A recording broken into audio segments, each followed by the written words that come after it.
Alléluia. Alléluia. Bien-aimés dans le Seigneur Jésus-Christ, nous vous saluons tous et nous remercions le Dieu de Papa au chauffard qui nous a encore donné vie jusqu'à ce jour. Et comme vous le savez déjà, nous sommes en train de développer un thème qui est le pardon.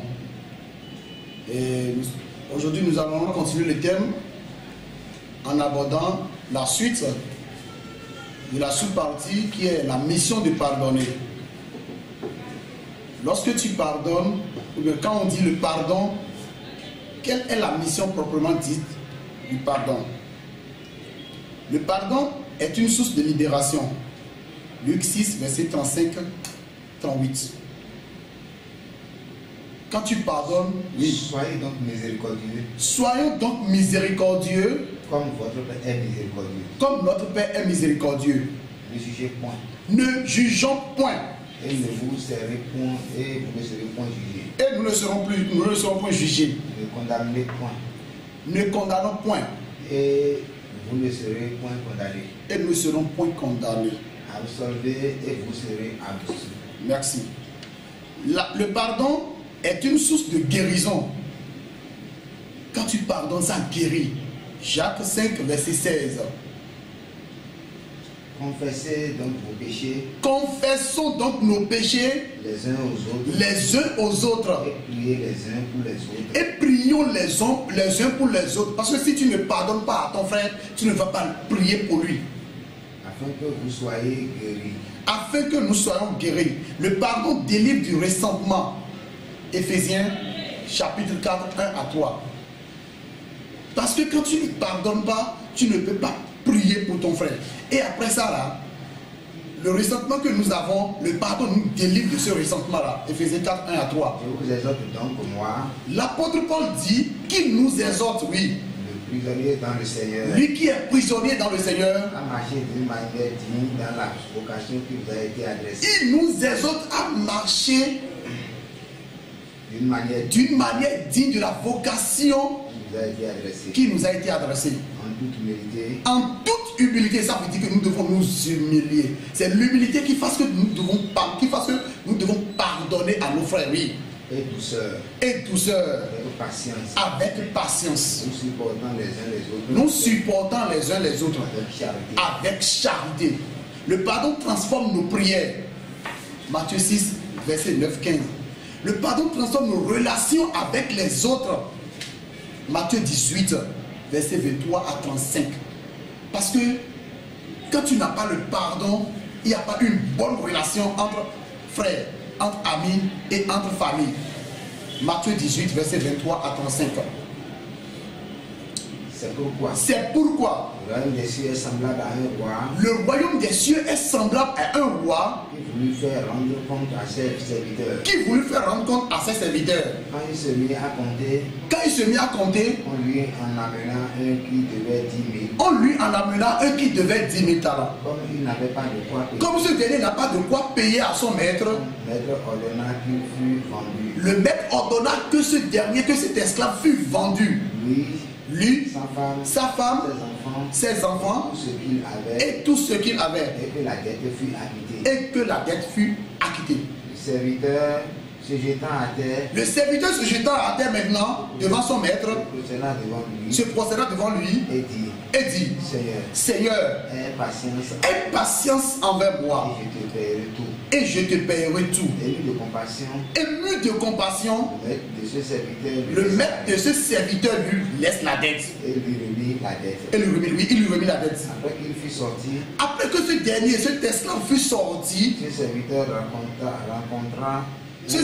rencontra un de ses compagnons qui lui devait 100. qui lui devait 100 deniers. Il le saisit et l'étranglait. Il le saisit par le cou et le tranglait et dit quoi? Paie ce que tu... Il faut payer ce que tu me devais. Oui. Son compagnon se jetant à terre, Son compagnon, de la même manière que lui-même s'était mis à genoux devant son maître, son compagnon se jeta à terre maintenant, le suppliait disant, Aie aie patience envers moi, et je te paierai. et je te paierai. Mais l'autre ne voulut pas. Mais ce dernier à qui la dette avait été remise ne voulut pas. Et il alla le jeter en prison. Il alla jeter maintenant son ami en prison. qu'il eût payé ce qu'il devait. Oui. Ses compagnons ayant vu ce qu'il... Ses compagnons, ses amis, ayant vu ce que lui, il avait fait à son ami, fut profondément attristés. fut profondément attristé. Et ils allaient raconter à leur maître À leur retour, ils allaient raconter à leur maître. tout ce qui s'était passé. Oui. Alors le maître fit appeler Alors le maître fut appelé ce serviteur et lui dit, méchant serviteur, je t'avais remis en entier ta dette. Je t'avais remis en entier ta dette. Parce que tu m'en avais supplié. Parce que tu m'en avais supplié.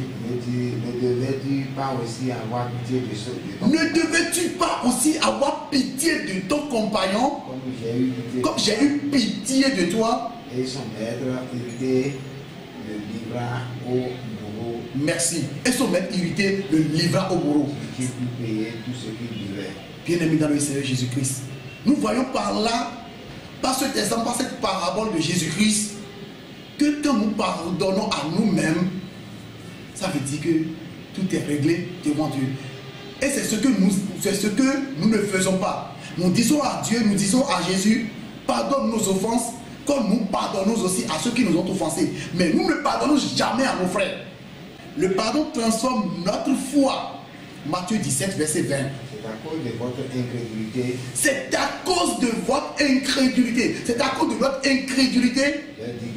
Leur dit Jésus. Je vous le dis en vérité. Je vous le dis en vérité. Si vous aviez de la foi comme un grain de sénévé. Si nous avons de la foi comme un grain de sénévé, vous diriez à cette montagne. Nous dirons à cette montagne. Transporte-toi d'ici. Transporte-toi d'ici. D'ici là. Oui. Et elle se transporterait. Et en même temps, ça va s'accomplir. Rien de vous serait impossible. Merci. Rien de nous sera impossible. Parce que nous n'avons pas le pardon en nous-mêmes. Nous n'avons pas le pardon entre frères. Notre foi a chuté. Le pardon transforme les autres. Matthieu 18, verset 18. Acte 7, verset 60. Bien-aimés dans le Seigneur Jésus-Christ, voilà un peu ce que nous pouvons dire par rapport à la mission de pardonner. Après la mission de pardonner, nous allons voir l'enseignement de Jésus sur le pardon. Quand Dieu pardonne, il fait disparaître nos péchés comme s'ils n'avaient jamais été existés. Nous devenons une nouvelle créature entièrement régénérée, rétablie dans sa communion avec Dieu. 2 Corinthiens 5, verset 17. Si quelqu'un est en Christ, si quelqu'un est en Christ, il est une nouvelle créature. Si nous sommes vraiment en Christ, nous sommes une nouvelle créature. Les choses anciennes sont passées. Les choses anciennes sont passées. Voici toutes choses sont devenues Voici toutes choses sont devenues nouvelles. Tout cela vient de Dieu. Merci. Car l'honnête pardon signifie consentir à être lésé. Jésus s'est substitué à nous en portant l'indignation qu'il avait à l'égard de notre péché par sa mort sur la croix. Dès lors, le pardon consiste à relâcher le coupable, celui qui, offensé, le libère en portant sa propre indignation et en y trouvant une solution dans l'amour. Jésus considère nos péchés, même les plus graves, comme le fruit d'une ignorance et il demande au Père de nous acquitter. Luc 23, verset 34. Jésus dit, Père, pardonne-leur, car ils ne savent ce qu'ils font. Car ils ne savent pas ce qu'ils font. Merci. Ça veut dire, tout ce que nous avons fait à Jésus-Christ, tout ce qui a été fait à Jésus-Christ, malgré tout ça, il a dit à son Père, Père, pardonne-leur, car ils ne savent pas ce qu'ils font. Une fois encore loin d'être simplement pieux et admirable, l'enseignement de Jésus explose enfin comme une bombe capable de faire voler en éclats nos idées préconçues. Il nous recommande, au-delà de notre entendement, d'aimer nos ennemis, de bénir ceux qui nous maudissent, de faire du bien à ceux qui nous haïssent et de prier pour ceux qui nous maltraitent et qui nous persécutent. Matthieu 5, verset 44. Mais moi, je vous dis, aimez vos ennemis. Bénissez ceux qui vous maudissent. Bénissez ceux qui vous maudissent. Faites du bien à ceux qui vous haïssent. Faites du bien à ceux qui vous haïssent. Priez pour ceux qui vous maltraitent Et Priez pour ceux qui vous maltraitent qui vous persécutent. et qui vous persécutent. Merci. L'exhortation du Seigneur est une invitation pressante à être généreux envers tous, bons ou méchants. Ce que l'amour divin a de merveille, c'est qu'il se manifeste non seulement envers les bons, mais envers les mauvais. Il y a des gens que nous aimons, d'autres que nous n'aimons pas. Nous nous entendons bien avec les uns, difficilement avec les autres. Que jamais ces attirances ou ces aversions ne viennent régler notre vie chrétienne. Méfions-nous du risque d'accorder notre conduite spirituelle avec notre affinité naturelle. Bien-aimés dans le Seigneur, voilà en quelques lignes l'enseignement que Jésus nous donne. Maintenant, quel est alors le prix du pardon? La plupart des hommes dans cette guerre disent spontanément « je te demande pardon » parce que ce mot nous paraît gênant et pesant. Personne de façon sincère ne veut le prononcer la première. On se croit innocent et offensé, créant ainsi une situation d'impasse où chacun se met sur ses gardes,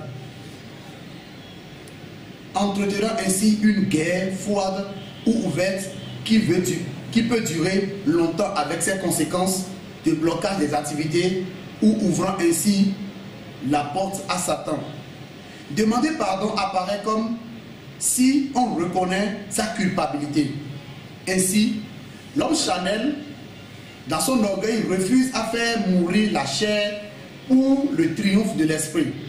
Le vrai pardon, pour celui qui veut l'accorder, comporte un prix qu'il devra payer. Le bon Dieu, pour effacer nos péchés et nous pardonner, a dû payer cher. Il a en effet sacrifié son Fils, Jésus-Christ. Il en sera de même pour nous qui voulons pardonner.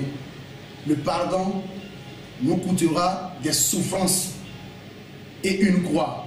Nous devons sacrifier nos opinions, nos prétendus droits et raisons. Nous devons sacrifier notre moi, notre orgueil. Et c'est en ce moment seulement que nous serons forts et capables de pardonner pleinement et du fond du cœur tout manquement à notre égard. Pour pardonner aux autres, il nous faut d'abord faire mourir nos sentiments égoïstes et faire toute preuve d'humilité nécessaire à un véritable désir et oubli de pardon. Seul un véritable amour nous permet de pardonner à nos frères et nous devons être convaincus que si nous sommes réellement en Christ, nous possédons assurément les ressources divines nécessaires nous permettant de supporter le prix du pardon. À présent, quelques exemples du pardon. Nous allons voir un peu l'exemple du serviteur impitoyable que nous venons de voir tout à l'heure dans Matthieu 18, verset 23. Nous allons voir l'exemple du pardon de Joseph à ses frères. Malgré tout ce que les frères de Joseph l'ont fait, il a pardonné à ses frères. Genèse 45, verset 14 à 15. Quand Joseph a reconnu ses frères, il se jeta à terre devant Benjamin. Son frère, oui. Et pleura. Et Benjamin aussi pleura à son tour. Il embrassa aussi tous ses frères. Malgré ce que ses frères lui ont fait. Il les a embrassés. En pleurant. Après quoi? Ses frères sont avec lui. Merci. Jésus lui-même, l'incarnation du pardon, il pardonne aux brigands repentants. Luc 23, verset 34. Luc 20. Jésus dit, Père, pardonne-leur. Car ils ne savent ce qu'ils font. Au 40, verset 43. Jésus répondit, je te le dis en vérité. Aujourd'hui tu seras avec moi dans le paradis. Il a pardonné au brigand qui est à sa droite sur la croix. Jésus a pardonné également à la femme pécheresse. Luc 7, verset 36. À partir du verset 36. Luc 7, à partir du 36e verset. Voyons un peu comment Jésus a pardonné Un pharisien à la femme pria à pécheuse. Jésus. Oui, Un pharisien pria à Jésus de manger avec lui. oui. Jésus entra dans la maison du pharisien Jésus entra dans la maison du pharisien et se mit à table. et se mit à table. Et voici, Et voici, une femme pécheresse une femme pécheresse qui se trouvait dans la ville, qui se trouvait dans la ville, ayant su qu'il était à table dans la maison ayant su qu'il était à table dans la maison, du pharisien, oui, apporta un vase d'albâtre apporta un vase d'albâtre plein de parfums plein de parfums, et se tint derrière et oui, et c'était derrière, au pied de Jésus. au pied de Jésus. Elle pleurait Elle pleurait et bientôt elle lui mouilla les pieds de ses larmes, et elle lui mouilla les pieds de ses larmes, puis les essuyait avec puis les essuyait avec ses cheveux et baisa et les oreilles de parfum. et les oreilles de parfum à la fin, oui.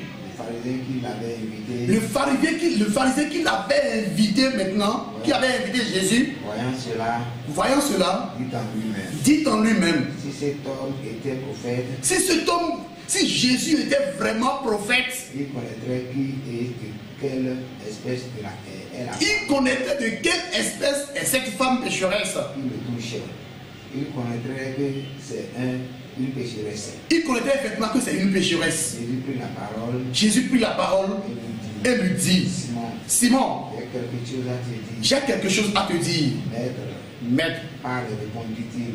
oui, parle, répondit Un Simon. créancier avait 2 débiteurs. Il a toujours l'habitude, Jésus a toujours l'habitude de parler en parabole. Il lui dit, un créancier Avec 2 débiteurs. avait 2 débiteurs. Un devait 5 deniers Un devait 5 deniers et l'autre 50. et l'autre 50 deniers. Comme ils n'avaient pas de quoi, Comme les deux n'avaient pas de quoi payer leur maître, il leur remit à tous il leur remet à tous de leurs dettes. leur dette, oui. Lequel l'aimera le plus? Maintenant, Jésus pose la question à Simon, lequel l'aimera le plus? Simon répondit, Simon répondit, celui, je pense, auquel il a le plus remis. celui, je pense qu'il a le plus remis sa dette, oui. Jésus lui dit, Jésus lui dit, tu as bien jugé. tu as bien jugé. Puis, Puis, se tournant vers la femme, pécheresse, il dit à Simon, il dit à Simon, vois-tu cette femme? vois-tu cette femme? Je suis entré dans ta maison. Je suis entré dans ta maison. Et tu ne m'as pas donné d'eau pour laver mes pieds. Tu ne m'as pas donné d'eau pour me laver les pieds. Mais elle Elle les a mouillés les a mouillés avec de ses larmes et les a essuyés avec ses cheveux. et les a essuyés avec ses cheveux. Tu ne m'as point donné de baiser. Tu ne m'as point donné de baiser. Mais elle, depuis que je suis entré, depuis que je suis entré, elle n'a point cessé de me donner, de me baiser. elle n'a point cessé de me baiser, oui. Tu n'as point versé d'huile sur ma tête. Tu n'as point versé d'huile sur ma tête. Elle a versé du parfum sur mes Mais têtes. elle a versé du parfum sur mes pieds. C'est pourquoi C'est pourquoi, je te le dis, je te le dis, ces nombreux péchés ont été pardonnés. Merci. car elle a beaucoup aimé. Car elle a beaucoup aimé. Mais celui qui on pardonne peu, Celui à qui on pardonne peu, aime peu. aime peu. Et il dit à la femme, Et il dit à la femme, tes péchés sont pardonnés. tes péchés sont pardonnés. Celui qui était à table avec lui, Merci. Bien-aimé dans le Seigneur Jésus-Christ. Ainsi développer le thème du pardon. En conclusion, qu'est-ce que nous pouvons retenir de tout ce que nous avons dit? En conclusion, chers frères et sœurs, le Seigneur Jésus-Christ est très clair au sujet du pardon. Que ceux qui veulent expérimenter le pardon vertical venant de Dieu, exerçant d'abord le pardon horizontal, c'est-à-dire le pardon entre les hommes. Matthieu 6, verset 14 que nous avons lu dans le développement tout à l'heure, nous dit, si vous pardonnez aux hommes leurs fautes, oui, votre Père Céleste vous pardonnera aussi. Mais si vous ne pardonnez Mais pas, si nous ne pardonnons pas aux hommes, notre Père Céleste ne nous pardonnera pas non plus nos fautes. Puis cette dernière règle, prescrite par le Seigneur, nous permet d'atteindre l'idéal de Jésus-Christ et nous remplit d'amour et nous remplit d'amour et d'esprit de pardon pour notre édification. Pour notre édification. Que la paix de Dieu soit avec nous tous. Amen.